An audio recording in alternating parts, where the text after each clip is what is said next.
King Cherry, you cook with some of your enemies, and some of them you just fucking hate me for no reason. Like that's just how it is.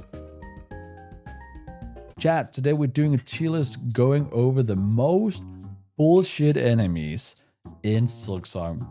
Let's just be honest.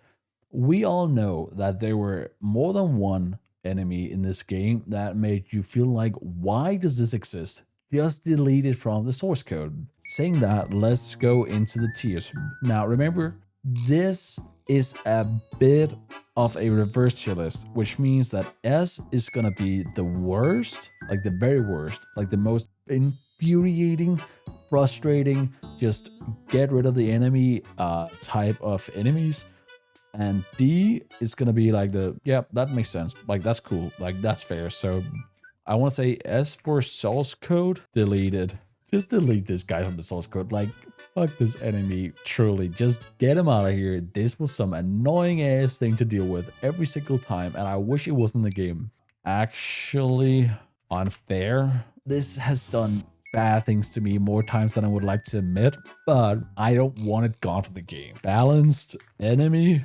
This looks like something that, of course, it's gonna be hard. It makes sense that it's hard, and it's like, okay, but that's pretty fair. Could be harder. Some of them were actually way easier than you'd imagine. Like, if you just figured it out, it just made a lot of sense. Like, they were very easy to deal with. And D didn't encounter. I think that is pretty good, because there's definitely going to be some of these that I did not encounter in the game because I haven't completed 100% of the game. So let's just start with the first one. These are just all the Masquerade enemies. Like, I feel like for the fact that you're trying to introduce the game, like you're in the first area of the game, right? I feel like most of these guys, and I know I'm speedrunning this, but there's a lot to go over. But like basically all of the Masquerade guys, like they're balanced. They're not too hard. The boss is not too hard, which is a very good way of like introducing the game and everything. Now this guy right here, although it was kind of the same thing, like a lot of the enemies in this game is just realizing the pattern and then kind of abusing the fact that they have a pattern. He was still a little annoying to me. Like, I know it's an optional counter, but it was just a bit of an annoying encounter, to be fair. This guy, it could be harder. Simple, kind of very easy to deal with, especially when you know how it is and you just take your time. This little fly guy, actually one of the flying enemies that is kind of balanced. Not annoying, not anything.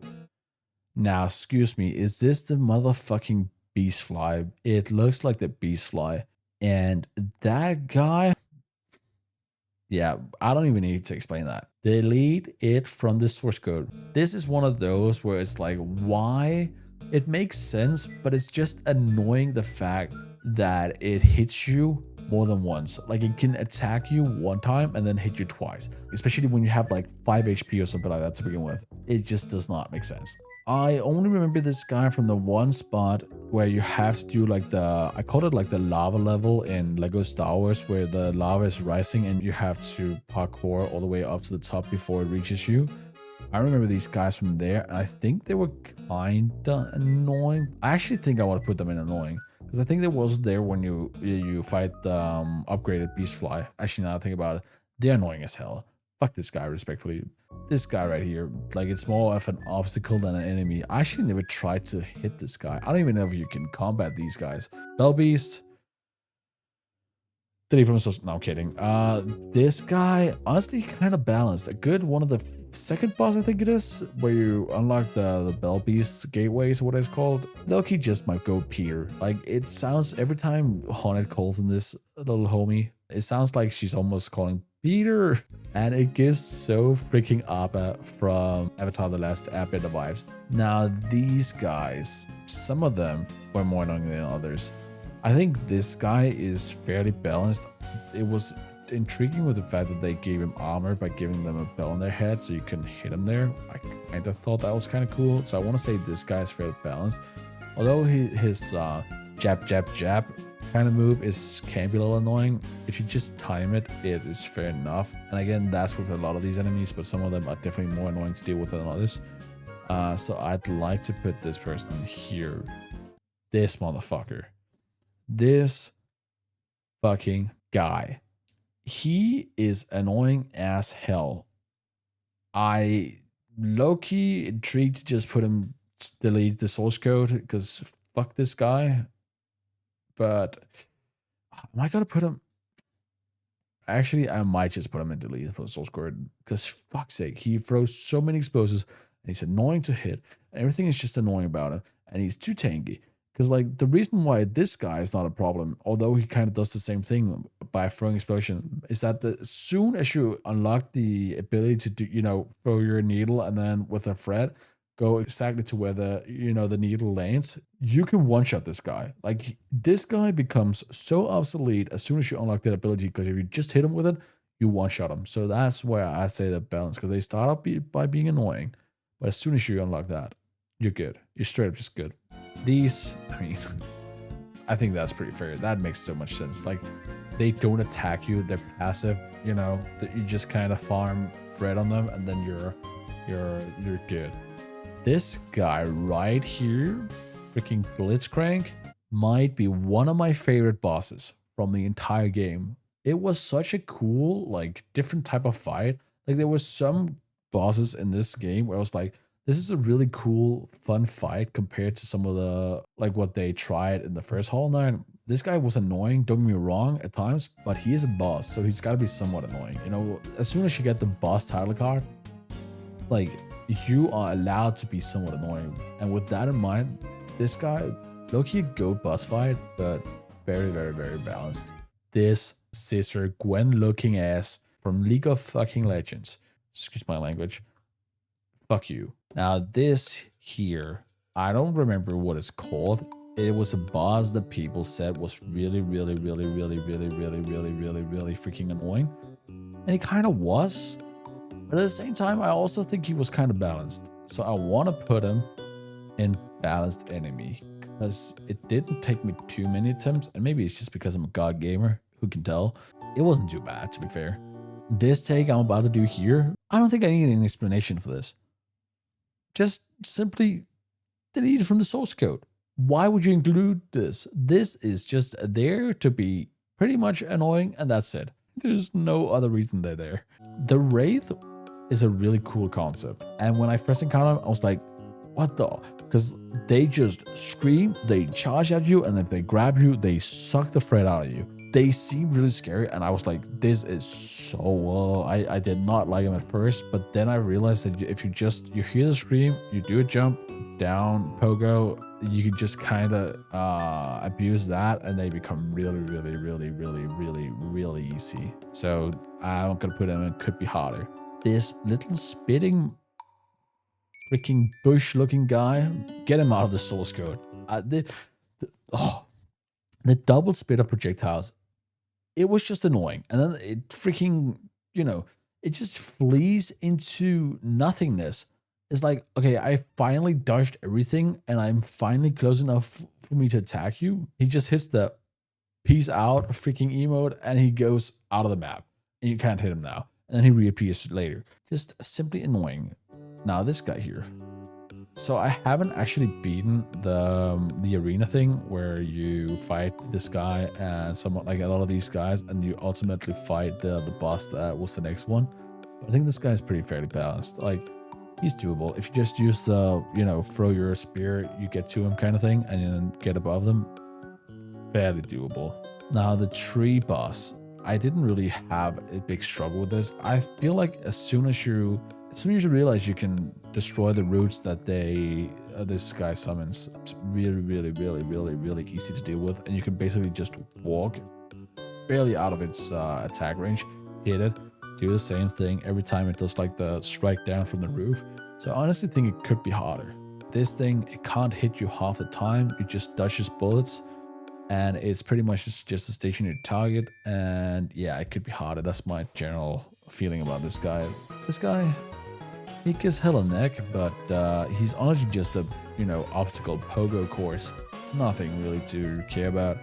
This Martha Flipper, I put him here in the delete from source code because it's a love-hate relationship. I can't lie. It's really love-hate. It's a really, really, really, really, really, really, really, really cool fight with all the fire and smoke and those type of attacks. Don't get me wrong, but they just sometimes feel like bullshit. And the fact that I beat this boss, which proceeds to explode, mind you, before you say, "Oh, but it was an explosion," why would you like?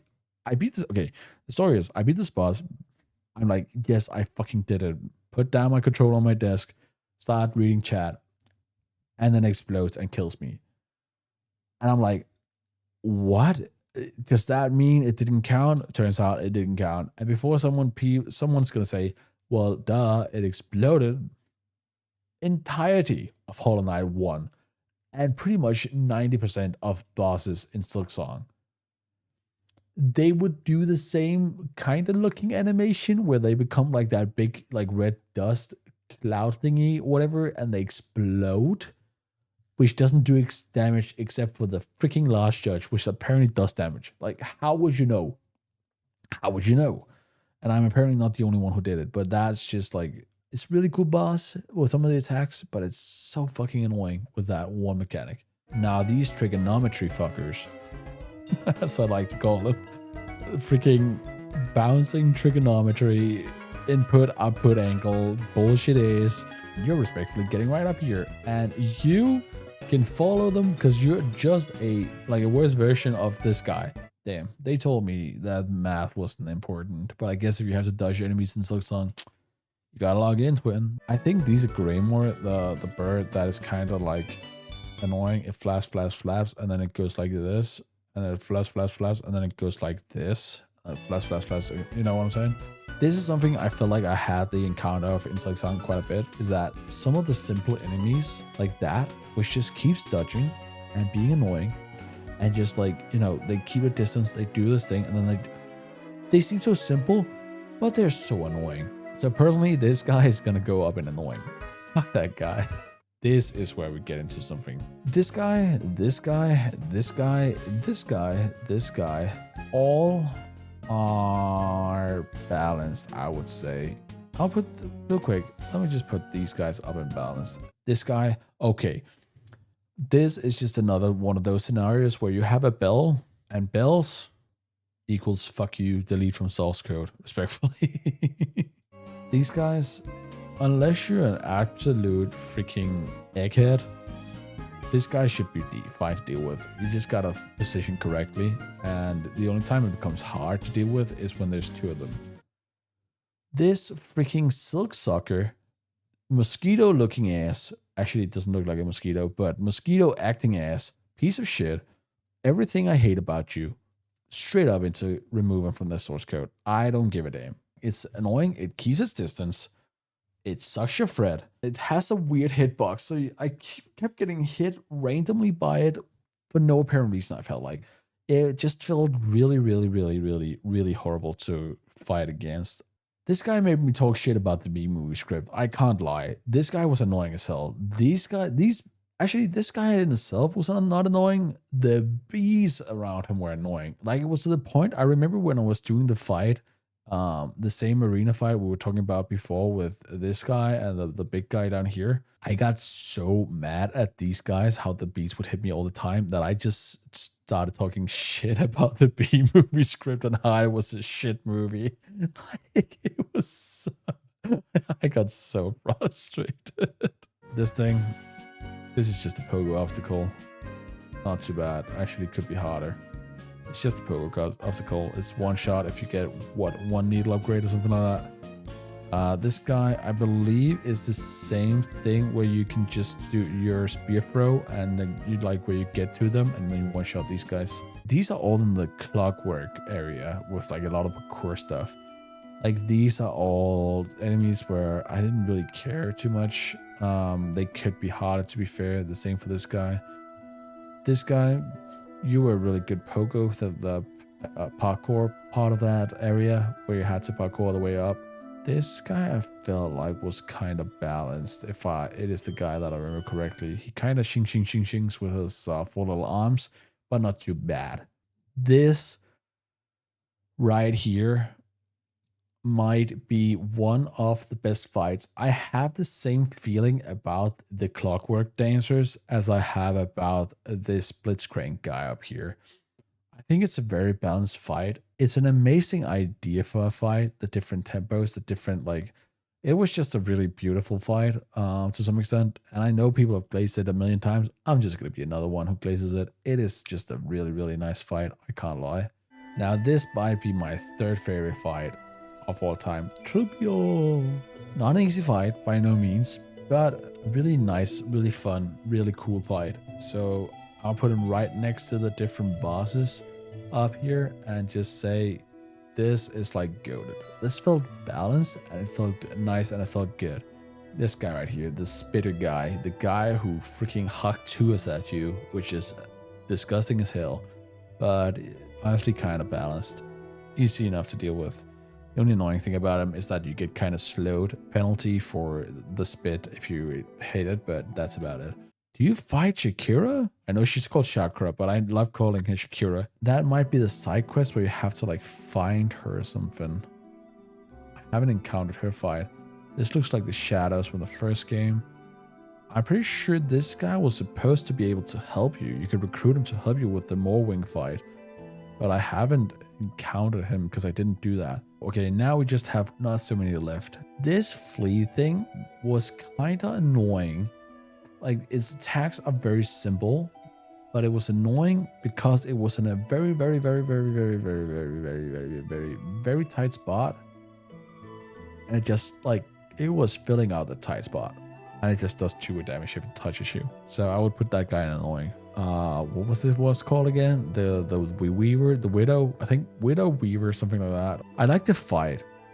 I think the fight was fairly balanced. You know, as soon as you realize you can just kind of like pogo off of the obstacle that comes down from the ground, and you can just levitate over them before until they're gone, stuff like that, it becomes really easy. I do not remember this. There's an area late in the game where you can kind of like upgrade stuff. It might be that character, but I haven't necessarily fought it, so I don't know if you have to fight it at some point. So I'm gonna say not encountered. Phantom was a really cool, really well balanced, in my opinion, fight. I really enjoyed Phantom. Phantom was really cool, and the whole Steam aesthetic and stuff like that. It's just really, really, really cool fight in my opinion. Lace is funny. I think she's called Lace, right? I believe she's Lace. The first Lace fight is really, really nice. And honestly, the second Lace fight is also really nice. Considering she's the second last, the penultimate boss before you go to the Grandmother of Silk, she gives you a good challenge. I'd even argue she's almost harder than the final boss. So I think here balanced is really good because she needs to be hard. Like, considering what stage of the game you're at, she needs to be hard. Otherwise, it just doesn't make sense. Now, the shadow version of her, I don't believe I've seen. Unless that is the one that comes right before Grandmother Silk, but I don't think that's the case. Now, speaking of Grandmother Silk, Grandmother Silk was by no means necessarily a hard fight. I would even argue she could be harder. And it feels bad to say, but I had a really easy time with Grandmother Silk. And I kind of felt like, wait, was that it? Like, compared to in the first game where you have the Hollow Knight and Radiance and all that, which is like a really long and kind of hard fight in my opinion. Grandmother of Silk, kind of underwhelming. Beautiful fight though. Like, if there's one thing I was really happy about, it is the fact that I got hit by the Silk, you know, where she does the all the silk threads everywhere, and you have to be like in between the area where you don't hit the thread, otherwise she's gonna do one of the most beautiful attack animations I've seen in the game, and the only, from what I know so far, attack that does 3 damage. Although that's the case, she's fairly easy to deal with. She gives kind of Radiance vibe with the scissors or whatever it is she throws at you, like the Neil's Radiance did in the first one, but just easier. Too easy, in my opinion. Could definitely buff it just a little bit. But then again, I don't know where, so it's like hard to say. That's the funny thing about balancing. Overall, most of these guys obviously ended up in being kind of balanced, which makes a lot of sense. Like there's a lot of the enemies that are way more balanced than you think. Like they're annoying on your first few encounters. They're more annoying if they're in a group of different types that kind of like cover each other's weaknesses. But if you're on a one-on-one fight, a lot of these feels balanced to me. Then we have the lead from source code. I'm actually impressed that there weren't more up here, that we only had what, 8? Fuck the beast fly, fuck this guy, fuck the scissors guy, Gwen looking ass. This should have just not been a part of the game, respectfully. This spitting guy, oh, you're so annoying. How you escape every time I get right up to you, ready to beat your ass. Just because you did your little martyrdom stunt, you get up here. I would put you in annoying if they just deleted that martyrdom, final explosion, final stain thing from your source code, but otherwise, you're staying right here, buddy. Bells, delete from the freaking source code. Delete, delete, delete, delete, delete. And you could argue, well, why aren't these balls up here? This guy was just more annoying. And then these thread sucking little leeches. Ooh, that looks like a freaking mushroom cap. Ooh, I do not like you. There's some good annoying. This guy was annoying. Like, this guy's annoying. This guy was really annoying. He was close to being up here. These trigonometry guys. Freak you guys. Like, there's a lot of good here. Like, some of these I just don't remember. But holy dang, there's a lot of enemies that I still haven't encountered yet. And it makes me realize how much I still have to do in Silksong. Yeah, that is my tier list of the most annoying enemies in Silksong. So we had an encounter, could be harder, balanced enemy, annoying, and finally source code deleted. Just delete them. Delete them from the game.